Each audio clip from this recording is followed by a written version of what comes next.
தூங்காமை, கல்வி, துணிவுடைமை இம்மூன்றும் நீங்கா நிலநாண்பவர்க்கு என்கின்ற வள்ளுவனுடைய வாக்கு இருக்கு.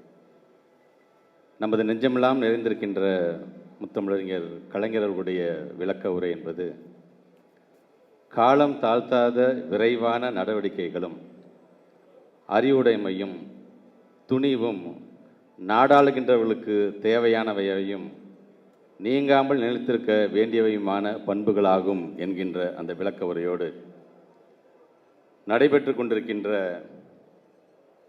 வரலாறு படைக்க இளம் தலைவர் வருகிறார் என்கின்ற இந்த பாடல் வெளியீட்டு விழாவை இதற்கு காரணகர்த்தாவாக விளங்கி கொண்டிருக்கின்ற என்னுடைய அன்பிற்கும் பாசத்திற்கும் உரிய மாநில இளைஞனுடைய துணை செயலாளர் அண்ணன் ஜோயல் அவர்களே,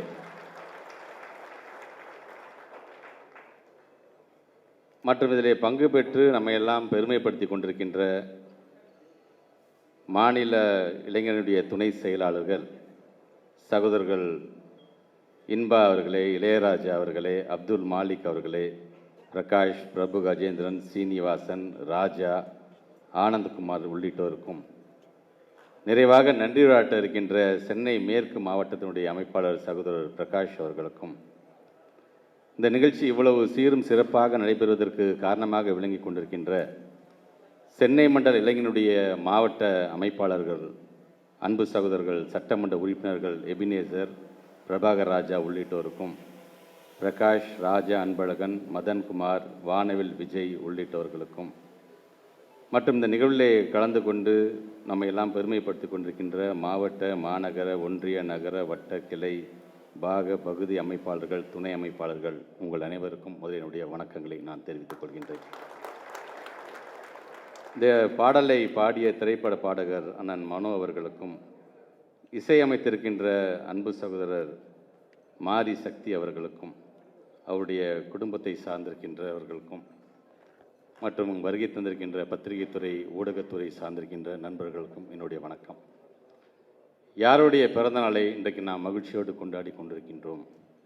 மேடைகள் எதுவாக இருந்தாலும் மற்றவர்களை வசைப்பாடாமல் வந்திருக்கின்ற கூட்டத்தை தன் வசம் இழுக்கக்கூடிய அந்த பேச்சாற்றலை கொண்டிருக்கின்ற நம்முடைய மாண்புமிகு துணை முதலமைச்சருடைய பிறந்த நாளை தமிழ்நாடு முழுவதும் 27ஆம் தேதியிலிருந்து நாம் கொண்டாட காத்து கொண்டிருக்கிறோம் என்று சொல்லும் பொழுது, முன்கூட்டியே அதை இளைஞரணி இன்றைக்கு 25ஆம் தேதியிலிருந்தே அதை தொடங்கிவிட்டது என்கின்ற அந்த பெருமையோடும் மகிழ்ச்சியோடும் நாங்கள் கலந்து கொண்டிருக்கின்றோம்.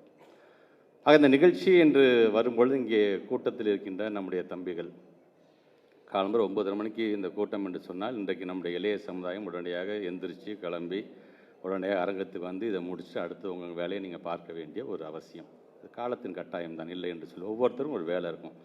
அமைச்சர்னா மட்டும்தான் நிறைய வேலைகள் இருக்குதுன்னு எது அர்த்தமாக என்ன? நாங்கள் பேசும்போது சொன்னாங்க பல பணிகளுக்கு இடையே இந்த பணிக்கு வந்திருக்கார், இதுதான் என்னுடைய முதல் பணி என்று நான் வருகை தந்திருக்கின்றேன். ஆக அப்படி இன்றைக்கு நமக்கான ஒரு துணை முதலமைச்சர், வருங்காலத்தில் தமிழகத்தை வழிநடத்தக்கூடியவருடைய பிறந்தநாளை கொண்டாடுவதை காட்டில் வேறு என்ன நமக்கு இருந்துட போகிறது? இது போன்ற கூட்டத்தில் ஒரு காலத்தில் ஏதோ ஒரு மூலையில் அமர்ந்திருந்து நம்முடைய தலைவர்களுடைய பேச்சை கேட்டு கைத்தட்டிட்டு அமர்ந்த ஒரு இளைஞன் தான் இன்றைக்கு வெள்ளையும் சொல்லையுமா நான் வந்திருக்கேன்னா, என்னோடய இளைஞரணி என்பதை நான் மறந்துவிடக்கூடாது என்பதற்காக தான் ஒயிட் பேண்ட் ஒயிட் ஷர்ட்டோடு நான் வந்திருக்கிறேன். வருகை தேர்ந்திருக்கின்ற இளைய சமுதாயம் ஒன்றே மட்டும் ஞாபகம் வச்சுக்கோங்க, உங்களுக்கான தனித்திறமை வளர்த்துக்கொள்ளுங்க. உனக்கு தனித்திறமை இருந்து உன்னால் கட்சிக்கு பயன்படும் என்று சொன்னால் கட்சி உன்னை பயன்படுத்தி கொள்ளும். ஆக நம்முடைய இடத்த நிரப்புறதுக்கு நிறைய பேர் இன்னும் க்யூவில் காத்துக்கிட்டு தான் இருக்காங்க. நம்ம தான் இந்த இடத்துக்கு வந்துட்டோமே போகுதுன்னு தயவுசெய்து நினச்சிடாதீங்க. இந்த இடத்துக்கு வந்ததுக்கு பிறகு தான் இன்னும் அதிகமாக நம்ம உழைக்க வேண்டும். அதுக்கு நமக்கு முன் உதாரணமாக இருப்பது நம்முடைய மாண்பு துணை முதலமைச்சர் அப்படிங்கிறத நீங்கள் மறந்துடக்கூடாது. ஆக அப்படிங்க வருகை தந்திருக்கின்ற நம்முடைய இளைய சமுதாயம் அறிவு சார்ந்த கருத்துக்களை உள்வாங்கிக் கொள்ள வேண்டும் என்பதற்காகத்தான் இன்றைக்கு நம்முடைய அண்ணன் ஜோயல் அவர்கள் இன்றைக்கி பாட்டு எழுதியிருக்காரு, 3வது வருஷமாக என்று சொல்லியிருக்காரு. நம்முடைய இளந்தலைவருடைய பிறந்தநாள் வருதுன்னு சொன்னாலே ஜோயல் அண்ணனை ஒரு பேப்பரும் பேனா கைமா நம்ம பார்க்கலாம் அப்படின்னு நம்மளுடைய தம்பிங்களாம் சொல்கிற மாதிரி ஆயிடுச்சு. இன்றைக்கி வந்துருச்சுப்பா, இன்றைக்கி நேரம் எழுத ஆரம்பிச்சிடுவார் அண்ணன் அப்படிங்கிற மாதிரி. என்னன்னா இந்த மேடையை பார்க்கும்பொழுது இப்போ நான் இளைஞரணி அணி கூட்டத்துக்கு நான் வந்திருக்கிறேன்னா, இல்லைனா இலக்கிய அணி கூட்டத்துக்கு வந்திருக்கேனா, இல்லை கலை இலக்கிய பேரவை கூட்டத்துக்கு வந்திருக்கேன்னா, ஒருத்தர் எழுதுறாரு, ஒருத்தர் பாட்டு பாடுறாரு. ஆக இதை பார்க்கும் பொழுது வெறும் சொல்லால் மட்டும் இல்லாமல் செயலாலும் காட்டக்கூடியவருடைய தம்பிகள் என்பதையும் இன்றைக்கு நீங்கள் காட்டக்கூடியவராகத்தான் உங்கள் ஒவ்வொருவர்களையும் நான் பார்க்கின்றேன். ஸோ நம்ம பொறுத்த வரைக்கும் நம்முடைய இளைய சமுதாயம் இன்றைக்கி நமக்கான உடுப்பாக இன்றைக்கி நம்மளுடைய அலங்கரிக்கப்பட்டிருக்கிறோம். ஒயிட்டுன்னு வந்துட்டோம் அப்படின்னா, இந்த ஜல்லிக்கட்டு வரும்போது இந்த காலை எப்படி தான் பார்த்தீங்கன்னா ரெடி பண்ணி வச்சுருப்பாங்க. அந்த ஜல்லிக்கட்டுன்னு வச்சா அந்த கால் அப்படியே பாயும் அப்படியே. அது மாதிரியான தோற்றமாகத்தான் நீங்கள் உங்களே கருதிட வேண்டும்.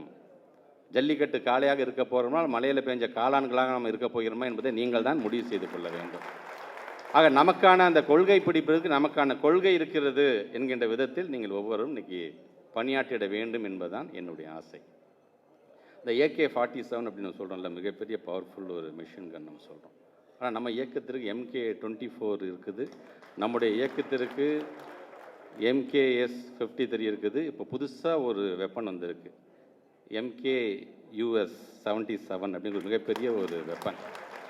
இது வெறும் இந்த குண்டுகளால் நம்ம எதிரிகள் தாக்குறதுங்கிறது வெறும் இது நம்முடைய தாக்கக்கூடியதை அழிக்கக்கூடியதற்காக மட்டுமல்ல, கருத்துக்கள் கொண்டு அவர்களை நம்ம தாக்கப் போகின்றோம். அந்த கருத்து நம்மகிட்ட அதிகமாக இருக்கின்றது. என்னென்னைக்கு எந்தெந்த மேடைக்கு எந்தெந்த கருத்தை பயன்படுத்த வேண்டும் என்பது நமக்கு முழுமையாக அறிந்தவர்கள் நாம் ஒவ்வொருவருமே. ஆக அப்படிப்பட்ட ஒரு அறிவு சார்ந்த சமுதாயத்தை நாம் படைத்திருக்கணும். அதனால தான் அண்ணன் அவர்கள் பயன்படுத்திய இந்த வார்த்தையெல்லாம் பார்த்தீங்கன்னா, அந்த இடி முழங்க இளம் தலைவர் அப்படிம்பார், மாவீரன் அப்படின்னு சொல்லுவார். இந்த பாசிச சக்திகள் வீழ்த்தி வேறிருப்போம், இந்த மாதிரி வார்த்தைகள்லாம் அண்ணன் ஜோயில் எப்படி கம்பீரமாக இருக்கிறோ அது மாதிரி அவருடைய வார்த்தைகளும் பார்த்திங்கன்னா கம்பீரமான வார்த்தைகளை பயன்படுத்தக்கூடியதாகத்தான் அதை நான் பார்க்கின்றேன். அதுவும் நம்மளுடைய இளந்தலைவருடைய பிறந்தநாள் நிகழ்ச்சி அறிவாலயத்தில் கொண்டாடுறோங்கிற பொழுது இன்னும் எனக்கான ஒரு கூடுதல் மகிழ்ச்சி. என்னை வளர்த்தெடுத்த ஒரு இளைஞரணி, அந்த இளைஞரணி என்னை அழைத்திருக்கின்றது அப்படின்றது எனக்கு கூடுதல் பெரும் உண்மைதான். அன்பில் மடியில் நான் பிறந்தேன் என்று சொன்னாலும், அறிவாலயத்தில் தாளாட்டப்பட்டவன் என்று சொன்னாலும், அன்பகம்தான் என்னை தூக்கி வளர்த்தது என்கின்ற அந்த ஒரு பெருமை எனக்கு என்றைக்குமே உண்டு. ஒன்று நினச்சி பாருங்கள், நீங்கள் வருகை தந்திருக்கலாம், நம்ம ஒரு இளைய சமுதாயத்துக்கான நமக்கான வழிகாட்டியாக நம்முடைய இளம் தலைவர் இருக்கிறார் என்று சொல்லும் பொழுது, ஒரு இளைஞரணி செயலாளர் இருந்து வந்துச்சா தன்னை ஒரு தொண்டனாக நினைத்துக்கொண்டே. இப்போ நடந்த அறிவு திருவிழாவில் கூட பேசக்கூடிய நான் தலைவர், நான் சொல்கிறத நீங்கள் கேளுங்க அப்படின்னு சொல்லலை. அது தலைமை பண்புக்கு அழகு இல்லை. உனக்கு ஏதாச்சும் கருத்து தான் நீ பேசு, அதை நான் ஓரமாக உட்காந்து நான் கேட்குறேன்ட்டு தனியாக ஒரு சேர் போட்டு உட்காந்து ஒவ்வொருத்தருடைய கருத்தையும் என்னை உள்வாங்கி கொண்டது மட்டுமல்ல, என்னை தனிப்பட்ட முறையில் பார்க்கும் பொழுது யார் யார் எந்தெந்த கருத்துக்கெல்லாம் சொல்லியிருக்காங்க, ரொம்ப அருமையாக சொன்னாங்க அப்படின்னு அந்த பாராட்டு இருக்கு, அதுதான் தலைமை பண்பு. எனக்கு தான் எல்லாமே தெரியும் அப்படிங்கிறது தலைமை பண்பு கிடையாது. உங்கள்கிட்ட நான் கற்றுக்கிறேன், நீ சொல்லு, அதை நான் வேறு மாதிரி சொல்ல முடியுமா, நான் பார்க்குறேன் என்று சொல்லக்கூடிய நமக்கான ஒரு முன் உதாரணமாக அவர் இருக்கிறார். அதே போன்ற ஒரு துணை முதலமைச்சர் என்று சொல்லும்போது பார்த்தீங்கன்னா தன்னுடைய நிர்வாக திறமையை எங்கெங்கெல்லாம் வெளிப்படுத்திட வேண்டுமோ அதை அவர் செய்கிறார். அதோடு சேர்த்து தன்னை ஒரு திராவிட இயக்கத்துடைய தலைவராக முன்னிறுத்தி கொள்ள வேண்டும் என்று சொன்னால் ஆரியத்தை வீழ்த்துவதற்கு என்ன மாதிரியான போராட்டங்களை நாம் நடத்த வேண்டும் அதையும் இன்றைக்கி அவர் நடத்தி கொண்டிருக்கின்றார். நமக்கு இருக்கக்கூடிய மிகப்பெரிய சவால் என்னென்னா, நம்ம மீது வைக்கப்படுகின்ற அவதூறுகள் தான். அந்த அவதூறுகளை முறியடிக்க வேண்டும் என்பதற்காக பொய்ப்பெட்டி அப்படிங்கிற திட்டத்தை கொண்டு வருகிறார். கொண்டு வந்து நம்முடைய அரசாங்கத்தின் மீது, நம்முடைய இயக்கத்தின் மீது யார் யாரெல்லாம் பொய்யாக ஒரு புகாரை வைக்கிறாரோ அது உண்மைதானா இல்லையா என்பதை எடுத்து சொல்வதற்கான ஒரு நிகழ்ச்சி. இப்படி தன்னை தயார்படுத்தி கொண்டு வந்த ஒரு இளைஞன் தான் 2019, 2021, 2024 தேர்தலில் ஒட்டுமொத்த தமிழ்நாடு முழுவதும் சுற்றி பயணம் செய்து ஒட்டுமொத்தமாக இயக்கத்திற்கான வெற்றியை பெற்றுத்தந்தவர் நம்முடைய இளைஞனுடைய செயலாளர் என்கின்ற அந்த பெருமை நமக்கெல்லாம் உண்டு. சார், அதோடு நிறுத்தினாலும் பார்த்தீங்கன்னா சேலத்தில் ஒரு மிகப்பெரிய ஒரு மாநாடு.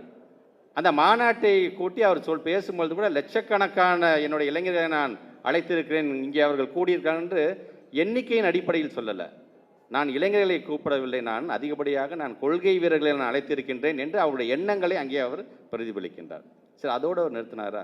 முத்தமிழறிஞர் பதிப்பகம் என்கின்ற பெயரில் திராவிட இயக்கத்தை சார்ந்துகின்ற புத்தகங்கள்லாம் வெளியிட்டு அதை பதிப்பித்து அதெல்லாம் நம்முடைய மாணவ செல்வங்களாக இருந்தாலும் இளைய சமுதாயத்தை கொண்டு செல்ல வேண்டும் என்ற விதத்தில் இன்றைக்கி அந்த பணியும் இன்றைக்கி அவர் செய்து கொண்டிருக்கின்றார். இப்படி ஒவ்வொன்றையும் செய்யக்கூடிய அவருடைய பிறந்தநாளை தான் இன்றைக்கு தமிழ்நாடு முழுவதும் நாம் கொண்டாடிக்கணும். நினச்சி பாருங்கள், 234 தொகுதியும் லைப்ரரி கொண்டு வந்துட்டோம். எல்லா தொகுதியிலும் பாசறை கூட்டத்தை நடத்தி முடிச்சுட்டு ஒரு கொள்கை கூட்டத்தை இன்றைக்கி தயார்படுத்தி, அதனால தான் எங்கு போனாலும் இளைஞரணிக்கென்று தனியாக ஒரு முக்கியத்துவத்தை தரக்கூடியவராக இன்றைக்கி அவர் விளங்கி கொண்டிருக்கிறார் என்பதை நம்ம கண்கூடாக நம்ம பார்க்க முடியும். ஸோ இது மட்டும்தானா?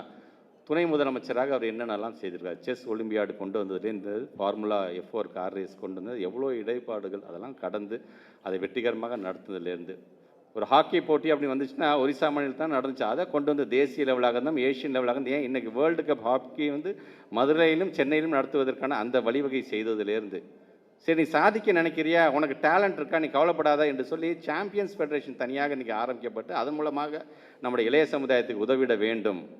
வெறும் பணம் கொடுத்தா மட்டும் போதுமா, வாழ்வாதாரத்துக்கான வேலை வாய்ப்பு அதுக்குன்னு 3% அவனுக்கு நான் கோட்டா தரேன், நீ ஸ்போர்ட்ஸ் நீ சாதி என்று சொல்வதிலிருந்து இப்படி இளைய சமுதாயத்தை அழைத்து கொண்டு ஒரு இடத்துல அமர வைக்கின்ற அளவிற்கு இன்றைக்கி நம்முடைய இளைஞனுடைய செயலாளர் நம்முடைய மாண்புக்கு துணை முதலமைச்சர் தொடர்ந்து இன்னைக்கு அவர் பாடுபட்டு கொண்டிருக்கின்றார். அவருடைய கரத்தை வலுப்படுத்துகின்ற விதமாக வருகின்ற தேர்தல் இப்போ நான் தம்பி அவங்க பாடும்போது கூட இந்த வா வான்னு சொன்னாங்கள்ல, மீண்டும் 7வது முறையாக திராவிட முன்னேற்ற கழகம் ஆட்சிக்கு வா வா வா என்று சொல்லக்கூடிய ஒரு அரங்கமாகவும் உறுதியேற்கக்கூடிய ஒரு இடமாகவும் இந்த இடம் அமைந்திட வேண்டும் என்பதற்காகத்தான் இன்றைக்கு இது போன்ற நிகழ்ச்சிகளை நம்மளாம் பேசிக்கிட்டு இருக்கோம் நாங்கள். ஸோ கருத்துக்களை முழுமையாக உள்வாங்கிக் கொள்ளுங்கள். நம்ம மீது யாராச்சும் வசைப்பாடுனாங்கன்னு நினச்சா திருப்பி நம்ம திட்ட வேண்டிய அவசியம் இல்லை. நம்முடைய கருத்துக்கள் மூலமாக பதிலடி வழங்கிட வேண்டும். அதுதான் நம்முடைய துணை முதலமைச்சர் நமக்கு சொல்லித் தந்த பாடம். அவருடைய கரத்தை வலுப்படுத்துவதற்கு அதுதான் சரியான வழியாகவும் இருக்கும் என்பதற்காகத்தான் அதையும் நான் சொல்கின்றேன். ஆக இந்த நல்ல ஒரு நிகழ்ச்சியை ஏற்பாடு செய்திருக்கின்ற அதற்கு காரணமாக இருக்கின்ற அண்ணன் ஜோயல் அண்ணன் அவர்கள் பல்வேறு பணிகள் இளைஞனை சார்ந்து பல்வேறு பணிகள் இருக்குது என்று சொன்னாலும் தான் யாரை தலைவனாக ஏற்றுக்கொண்டேனோ அந்த தலைவன் மீது அவருக்கு செலுத்துகின்ற அன்பு, அவர் தலைவன் செலுத்துகின்ற காதலை வெளிப்படுத்துகின்ற விதமாகத்தான் இன்றைக்கு இது போன்ற வரிகள்லாம் வெளிப்பட்டு கொண்டிருக்கின்றது. ஒரு ஆடு மேய்ப்பவருக்கும் ஒரு ஆசிரியருக்கும் பிறந்த ஒரு குழந்தை இன்றைக்கி மிக அழகாக இந்த பாடலை இன்றைக்கி வடிவமைத்திருக்கிறார், தந்திருக்கிறார் என்று சொல்வது அவருக்கு மட்டுமல்ல, இதற்காக பணியாற்றிய கேமராமேன்லேருந்து எடிட்டர்லேருந்து மியூசிக் டைரக்டர்ஸ்லேருந்து பாடியவர்கள்லேருந்து அது எழுதினவர் முதற்கொண்டு அனைவருமே நான் பாராட்ட நான் கடமைப்பட்டிருக்கின்றேன். ஆக வருகை தந்திருக்க நீங்கள் இது போன்ற பாட்டுகள் நமக்கு மகிழ்ச்சியும் எழுச்சியும் தருவது என்பது ஏதோ அந்த 4 நிமிஷம் 5 நிமிஷத்தில் முடிஞ்சிட்டு அடுத்த வேலைன்னு இல்லாமல் அது என்றைக்குமே நம்முடைய நினைவில் இருக்கக்கூடியதாக இருக்க வேண்டும். அப்பொழுதுதான் என்னை பொறுத்த வரைக்கும் முத்தமிழர் கலைஞர் சொல்வது போல தான் எல்லா சிப்பிகளையும் பார்த்தீங்கன்னா முத்துக்கள் இருக்காது. சில சிப்பிகள் வந்து முத்துக்கள் இருக்கும், சில சிப்பிகளில் முத்துக்கள் இருக்காது. ஆனால் நம்மளுடைய இயக்கத்தை சார்ந்திருக்க இளைஞரணி என்கின்ற சிப்பியில் தான் ஒவ்வொன்றும் முத்துக்களாக இருக்கிறது என்பதை நான் பெருமையோடு நான் எடுத்து சொல்வேன்.